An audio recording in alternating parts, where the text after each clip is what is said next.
Fear never announces its arrival. It does not enter your life with noise or warning. It slips in quietly, unnoticed, shaping your thoughts long before you realize something has changed. And by the time you feel it, it has already begun its work. That is what makes it dangerous. Not its strength, but its silence. You do not suddenly become afraid. You begin to hesitate. You pause where you once moved. You question what once felt certain. And slowly, without a clear moment of change, your behavior begins to shift. At first, it feels reasonable. You tell yourself you're being careful, that you're thinking things through, that waiting is the smart move, and each thought taken alone sounds intelligent until you notice the direction. They all lead you away from action. Fear rarely speaks in obvious language. It disguises itself as logic. It suggests delay, not retreat. It recommends caution, not avoidance.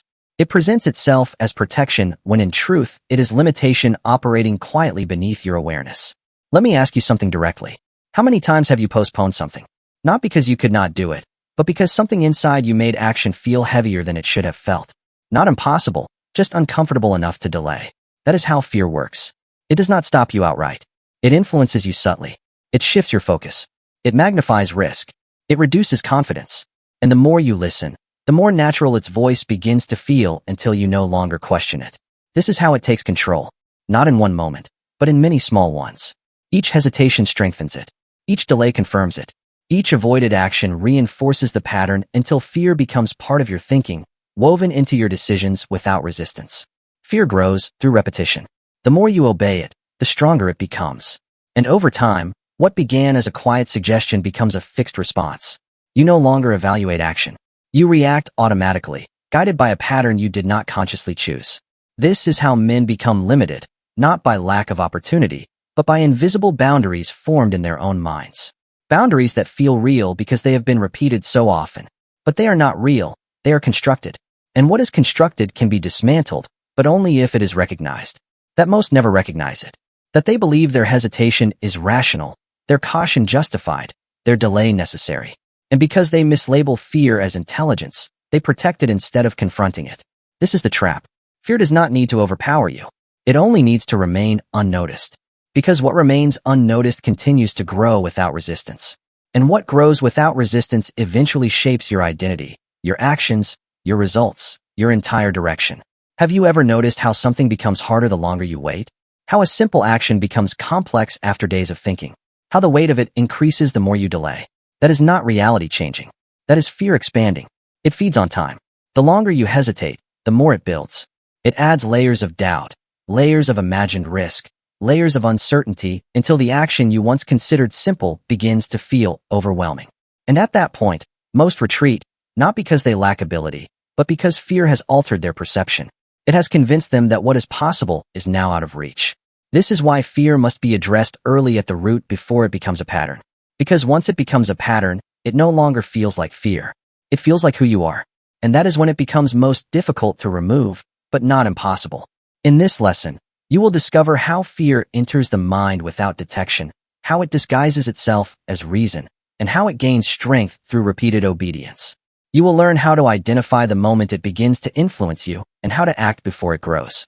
Because the moment you recognize fear as it forms, you regain control over your response. And control changes everything. Because fear cannot survive direct action. It weakens the moment you move against it. It loses authority the moment you refuse to obey it. And with each act of defiance, its influence begins to fade until eventually it no longer directs you. And that is when something powerful happens. You begin to act with clarity again. You begin to move without unnecessary hesitation. You begin to see opportunities where fear once showed you risk. But this does not happen by chance. It happens by awareness. And the moment you see fear not as protection, but as a silent force shaping your life, you gain the ability to confront it. And once you confront it at the root, it loses its power. Part 1. Fear is seldom recognized in its first form. If it entered the mind with the face of an open enemy, nearly every man would resist it at once. But fear is cunning. It does not usually begin with shaking limbs, pale cheeks, or visible panic. It begins far earlier and in a far subtler fashion. It begins as a small hesitation where formerly there was movement. It begins as a slight pause before a necessary duty. It begins as an unexpected shrinking from a direct decision. It arrives in a whisper and asks only for a little room. That is why fear has conquered so many otherwise capable men. Not because it was stronger than their native power, but because it came disguised. It called itself caution. It called itself wisdom. It called itself waiting for the proper hour. It borrowed the language of maturity and prudence while secretly preparing the mind for retreat. Thus many a man has bowed before fear while believing himself intelligent. He defended his prison because the bars were made of thoughts that sounded reasonable. An enemy once seen may be fought. An enemy not seen becomes governor. This is the first law to understand. The danger of fear lies not only in what it makes a man feel, but in what it makes him fail to notice. By the time he says, "I have become fearful," the roots may already be deep. The thought habit may already be formed. The daily conduct may already have been altered. For fear works inwardly before it reveals itself outwardly. Study your own life, and you will see how often fear began in small matters. A letter not answered because its answer required firmness. A conversation delayed because it carried the possibility of disapproval. An opportunity postponed because its result could not be guaranteed. A plan softened because others might laugh. A standard lowered because holding it would demand conflict. These are not always interpreted as fear. Yet in countless lives, they are the earliest signatures of its arrival. The most dangerous chain is not the one fastened suddenly around the body. It is the one forged link by link inside the mind until the man himself begins to call his confinement natural. So it is with fear. One delay makes the second easier. One retreat teaches the mind that retreat is available. One obedience to discomfort gives discomfort authority. And in time the man is no longer deciding from principle. He is reacting from a quiet inner pressure he has never named. The drifting man described in the old philosophy does not become a drifter in an afternoon. He drifts because he ceases to govern thought. He allows impressions, moods, public opinion, gossip, and circumstance to choose the direction of his conduct. Fear plays a great part in this surrender. Not always a dramatic fear, but the small continual submission to uneasiness. The man ceases to ask, "What is right?" and instead asks, "What feels safer?" That question, repeated often enough, changes destiny. A life may be narrowed not by open disaster, but by accepted hesitation. Men speak much of great tragedies, yet many fail through no visible catastrophe. Their defeat is gradual. They stop speaking boldly. They stop attempting difficult tasks. They stop presenting their ideas. They stop trusting their own convictions. Nothing spectacular occurs, and that is precisely why the process continues so long. The destruction is quiet. The walls close inward by inches, and because the movement is slow, it escapes alarm. You must therefore learn to watch the first motion of fear. Not the full-grown state, but the seed. The moment in which a needed act begins to feel heavier than reason justifies. The moment in which delay suddenly disguises itself as wisdom. The moment in which imagined trouble begins to outweigh actual opportunity. If you can detect fear there while it is still tender, you may tear it up with far less effort than later would be required. Fear enters through thought first. A suggestion is admitted. That suggestion is rehearsed. From rehearsal comes feeling. From feeling comes bodily response. From repeated bodily response comes habit. From habit comes character, or what appears to be character. Then the man says that is simply the way I am. No, it is the way he has trained himself to become by repeated obedience to a suggestion he failed to examine when it was weak. Many who call themselves cautious are merely obedient to old fear. Many who call themselves modest are merely afraid of criticism. Many who call themselves patient are merely postponing action until the discomfort of beginning can no longer be ignored. Names do not alter realities. If fear is present, it matters little what elegant title is placed upon it. The work of a man seeking mastery is to strip false names away and speak the truth plainly. That which urges retreat from right action through uncertainty is fear, even if it wears the coat of logic. There is a noticeable change in the bearing of the man who begins to recognize fear early and deny it command. He becomes less restless. He stops apologizing for every conviction. He ceases asking permission of the world before acting on what he has already judged to be proper. Others begin to sense a firmer center in him. He is not reckless, but neither is he ruled by every passing uneasiness. The timid often imagine that courage appears as noise. It does not. It appears as settled self-calm. Such a man becomes more trustworthy in the eyes of others. Why? Because fear makes conduct uncertain. A frightened man may promise one thing and do another when pressure rises. He may flatter, avoid, bargain, and distort because he is inwardly governed by uneasiness. But the man who is learning to master fear becomes more exact in speech and steadier in act. He can be relied upon because he is no longer fleeing from shadows of his own creation. The first victory over fear is not some grand public performance. It is the inward act of naming it honestly. There is immense power in saying this is not wisdom. This is fear attempting entrance.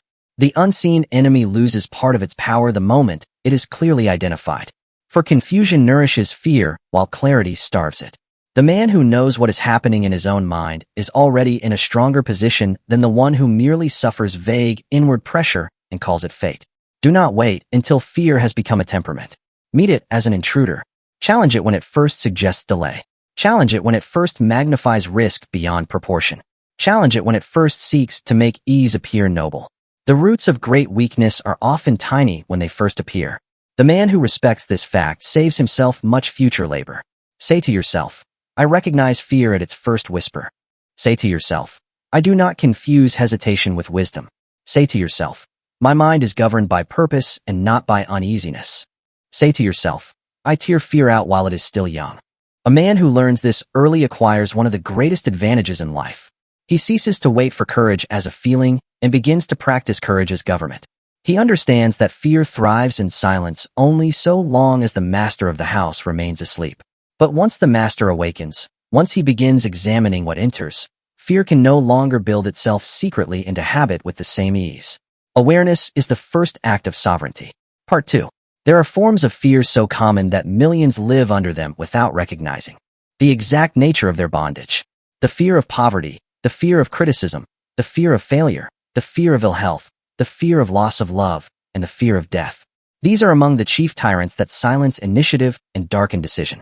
Rarely do they present themselves in open speech. They operate more subtly, yet their effects may be read in conduct, posture, expression, and destiny. The fear of poverty often does not appear as panic over bread. It appears as timid thinking. It appears in the habit of asking too little of life, too little of work, too little of one's own capacity.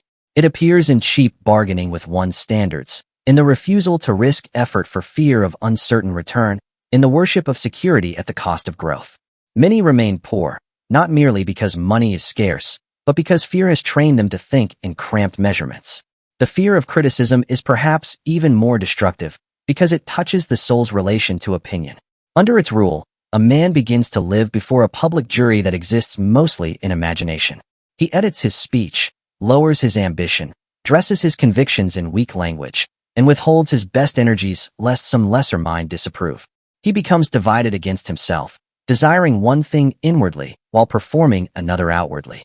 Such slavery may wear polite clothes, but it is slavery nevertheless.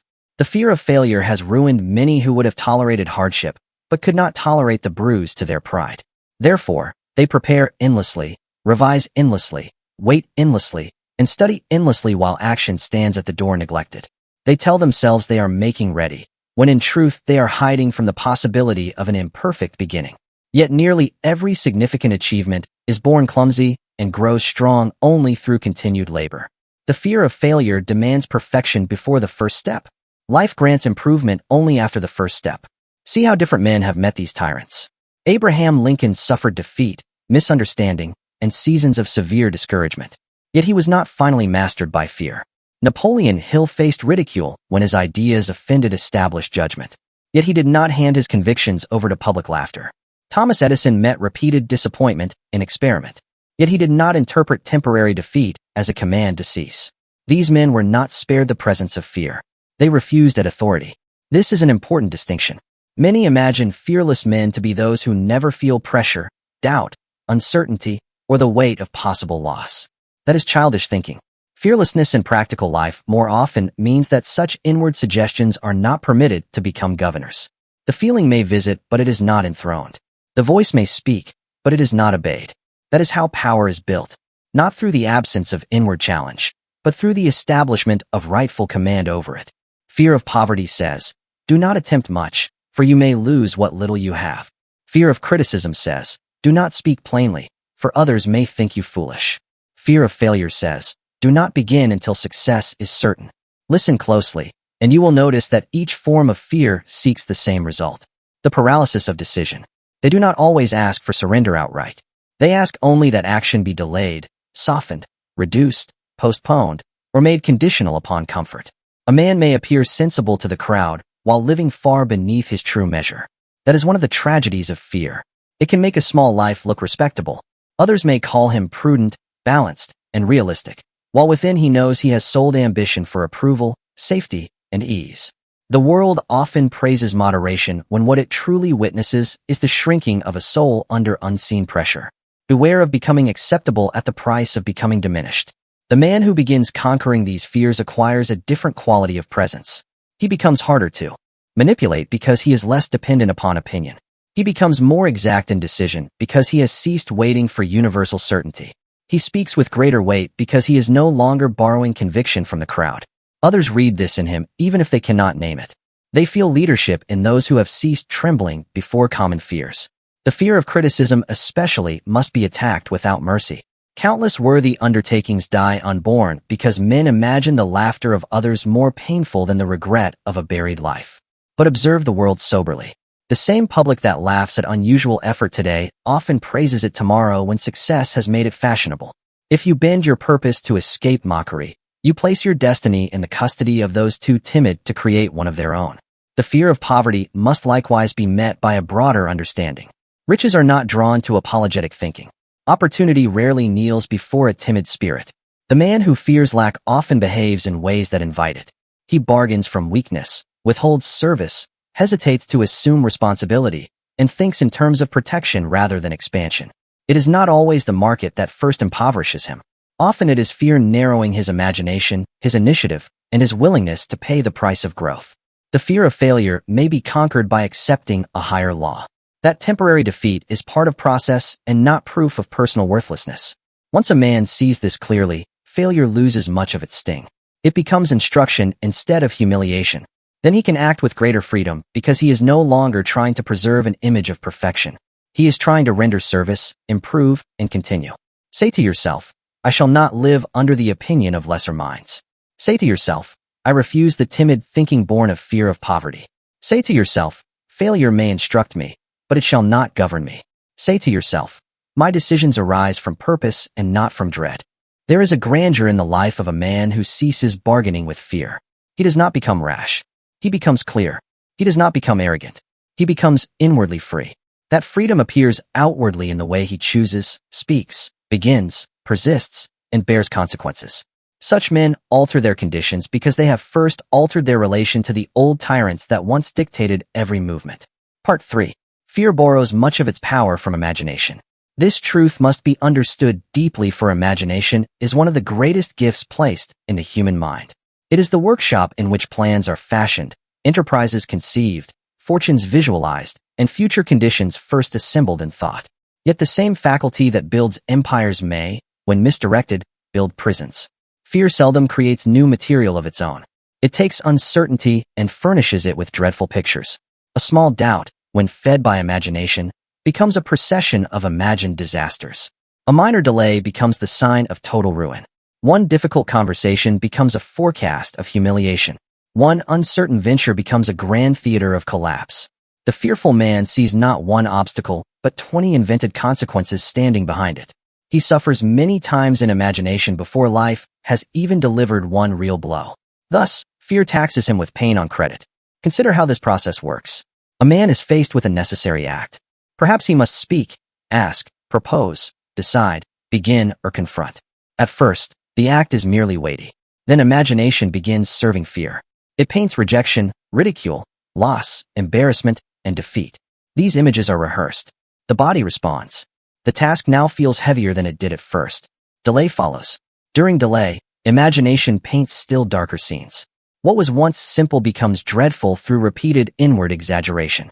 This is why fear feeds so richly upon idle mental space. A mind without disciplined occupation is a field open to invasion. If a man has no chief purpose, no controlled attention, and no constructive use of imagination, then imagination will often be seized by suspicion, worry, and dread. Nature dislikes vacancy. A vacant mind will not remain vacant. It will be filled, if not by desire and faith, then by fear and confusion. Now compare this with the man who disciplines imagination under purpose. Edwin C. Barnes imagined partnership where others saw impossibility. Dr. Frank Gonzalez imagined funds for his educational vision before he possessed them. In fact, Blair Hill's life offered a lesson in imagining possibility where ordinary judgment would have fixed itself upon limitation. In each case, imagination did not serve dread. It served direction. It lifted the mind toward what could be built rather than chaining it to what might go wrong. This does not mean childish fantasy divorced from effort. It means the deliberate use of imagination under a definite aim. When the mind is habituated to seeing favorable outcomes, opportunities for service, and eventual triumph through persistent labor, fear finds less vacant territory in which to sow its weeds. The man becomes practiced in forming mental pictures that support action instead of sabotaging it. The fearful man often imagines humiliation before he imagines achievement. He sees the laugh before he sees the victory. He sees the closed door before he sees the opening. He sees the burden before he sees the enlargement of power that burden may bring. In this way, he misuses a divine faculty against himself. He becomes the artist of his own discouragement. He paints the enemy's banners and then bows before the army he himself has depicted. Controlled attention is one of the great medicines here. Direct the mind. Do not permit it to roam lawlessly through dark corridors. When a fear image arises, replace it with the image of right action completed. Replace it with the image of yourself standing firm, speaking clearly, deciding promptly, enduring consequence, and growing stronger by the act. The mind responds to pictures with tremendous force. Give it pictures worthy of mastery. Fear must be cut off in thought before it hardens into feeling and outward retreat. This is far easier than attempting to overcome it after it has been rehearsed 100 times. You do not wait until a tiny spark has become a house fire before acting. So with fear, interrupt the image. Name the lie. Bring the mind back under command. Ask what is the duty? What is the purpose? What is the next act? Then return imagination to the side of strength. Many men think themselves practical while privately indulging in endless negative fancy. That is not practicality. It is the undisciplined use of imagination. True practicality includes mastery over mental pictures because conduct follows thought far more often than men realize. If your imagination is habitually painting defeat, then your actions will subtly adjust to that expectation. Your tone will change. Your step will slow. Your energy will divide. The body often obeys the picture before the intellect has even examined it. When the imagination is brought under desire, faith, and controlled attention, something remarkable occurs. Opportunity begins to appear where fear once showed only risk. The mind sees possible service, possible alliances, possible openings, possible instruction even in temporary defeat. This does not make the world easier by magic. It makes the man more capable of seeing and acting within it. And that alone changes much. Say to yourself, my imagination serves my purpose and not my dread. Say to yourself, I do not magnify uncertainty into disaster. Say to yourself, I picture right action completed and strength gained by obedience. Say to yourself, my mind is occupied with constructive vision. The man who governs imagination becomes less vulnerable to fear's silent enlargement.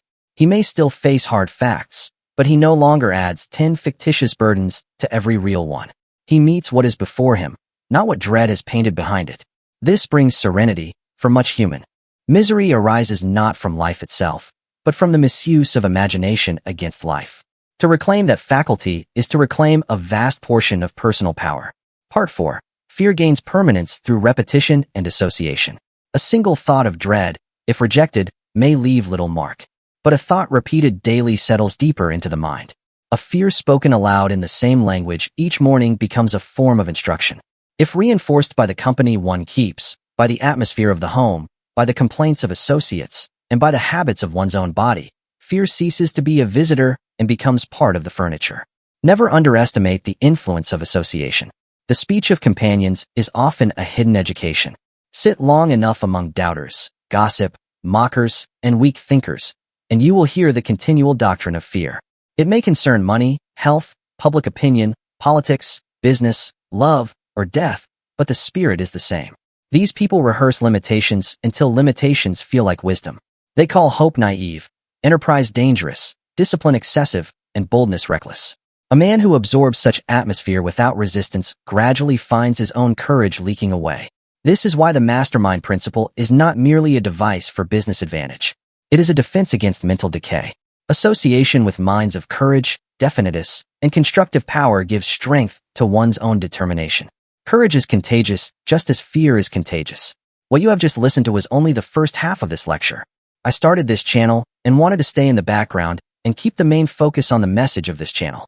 But as our community continued to grow, I decided to take the responsibility and step up and build a community around these teachings.